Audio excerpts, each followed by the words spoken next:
A search volunteer went into the forest to find a missing hiker, and something out there answered, using his own voice. Late autumn in the Appalachian foothills, a man in his 30s volunteered to assist in the search for a hiker who had vanished from a marked trail only half a mile from a parking area. There had been no storm, no injury reports, no signs of a struggle. Only a backpack left beside the path, and nothing else. The search team divided into grid sections before sunset. Standard procedure. Radios checked. Whistles ready. He was assigned a narrow stretch of woods that sloped down into a shallow ravine. That was where he first noticed the silence. No birds, no wind, not even insects. At first, he assumed the cold air was dulling his hearing, but when he stepped on dry leaves, he couldn't hear them crunch. He stopped, walking. The forest remained silent with him. Then he heard someone call his name. The voice came from downhill.com, familiar, like a member of the search team. Close, enough that he didn't question it. He answered. The reply came instantly, but this time from uphill. Same voice, same distance, same tone. He turned toward the trail marker he had passed minutes earlier. It was gone. The trees appeared closer, together. Branches hung lower. The path behind him looked unfamiliar. He was certain he had not walked that far. He began moving uphill toward where the voice had responded.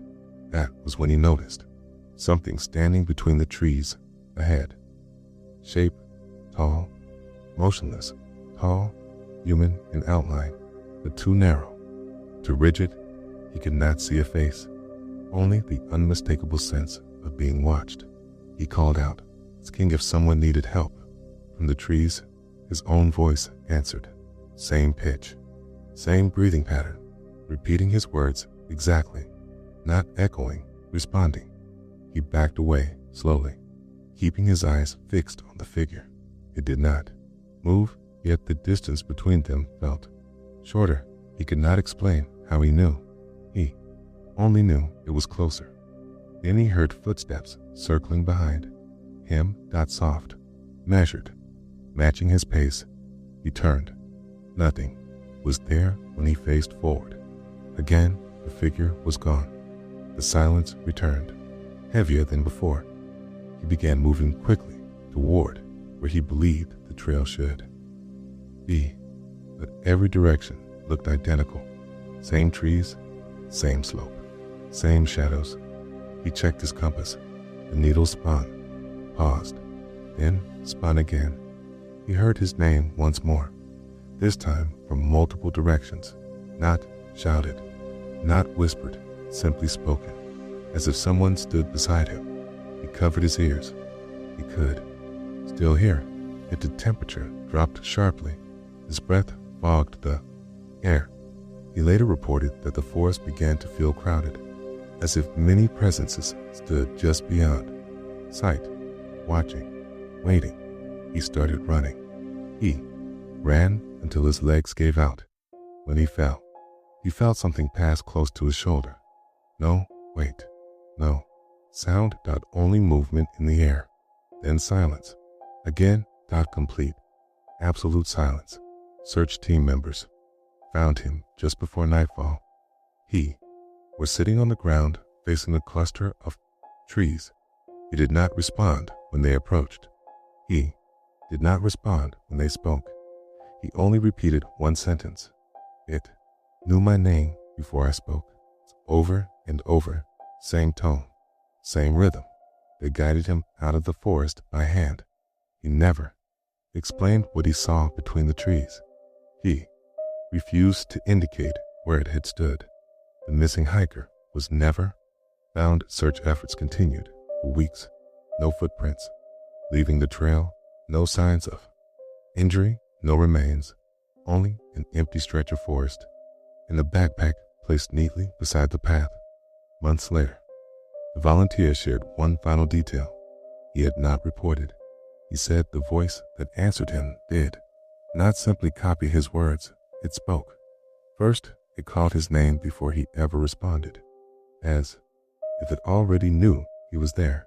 He said the most disturbing realization was not that he became lost. It was the feeling that the forest had not taken someone. It had replaced someone, and it was waiting for the next voice willing to answer back.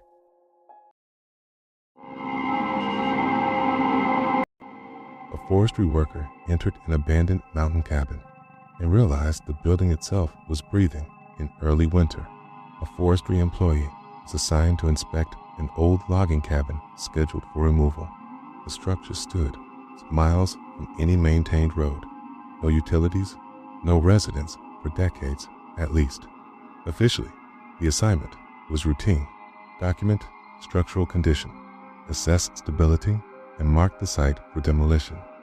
He arrived just before sunset. The clearing surrounding the cabin was unusually bare. No animal tracks in the soil, no bird activity in the trees. Even the wind seemed to move around the structure rather than through it. He later described the place as feeling sealed off, as though the air itself did not belong there. The front door hung crooked but opened without resistance. Inside, the air carried the scent of dry timber and old dust. Furniture remained where it had been left decades earlier. A single chair beside a cold fireplace, a table warped with age. Every surface was coated in a thick layer of dust, except one area. A patch of floor near the fireplace was completely clean. Perfectly clean, no footprints leading toward it, no disturbance. Surrounding it, only a smooth oval space, as if someone had knelt there for a very long time. He photographed the interior and recorded visible structural decay. While writing observations, he heard a long inhale behind him, slow, deep. He initially assumed wind passing through gaps in the walls, but the air inside the cabin did not move. Then came the exhale, not from outside, not from above, from within the walls themselves. The wooden boards around him creaked inward, then outward, in a steady rhythm, like lungs expanding. He approached one wall and placed his hand against the surface. The wood felt warm. It flexed, slightly under pressure. He withdrew his hand immediately. The breathing stopped. The silence that followed was absolute. When he stepped back toward the center of the room, the sound resumed. Inhaled, exhaled, slow, controlled, too consistent to be natural settling wood. The temperature dropped. Rapidly, his breath became visible in the air. He moved toward the door to leave. The handle would not turn. The wood around the frame felt soft, not decayed. Soft. When he pushed against the door, it yielded slightly, then pressed back as if something on the other side persisted. The breathing grew louder, not echoing, surrounding him. He later reported a sensation of pressure in his ears, similar to descending underwater. He spoke aloud without intending to. "I'm leaving." The breathing stopped instantly. He tried the door again. It opened easily. Cold air rushed in from outside, carrying ordinary forest sounds with it. Wind through branches, leaves shifting, distant birds. He stepped out quickly, then paused. The clearing was silent once more. Behind him, the cabin door slowly closed, not slamming, not drifting, deliberate movement. When it shut, he heard a deep inhale from inside, longer than before. He left the area immediately and filed his report that evening. He documented structural instability, temperature irregularity, and environmental anomalies. But one line in the report stood apart from the rest. Structure appears occupied by an unknown presence. Weeks later, a removal crew was sent to burn the cabin. Workers reported unusual resistance. When attempting to ignite the interior, the wood smoldered but did not fully catch fire until the roof was breached. When the roof collapsed inward, witnesses described the powerful rush of air forcing outward through doors and windows, not heat displacement. air pressure, as if something inside had been holding a breath and finally released it. Several crew members reported nausea and dizziness during the burn. One worker stated he heard faint rhythmic creaking even after the structure was fully consumed. No source was identified.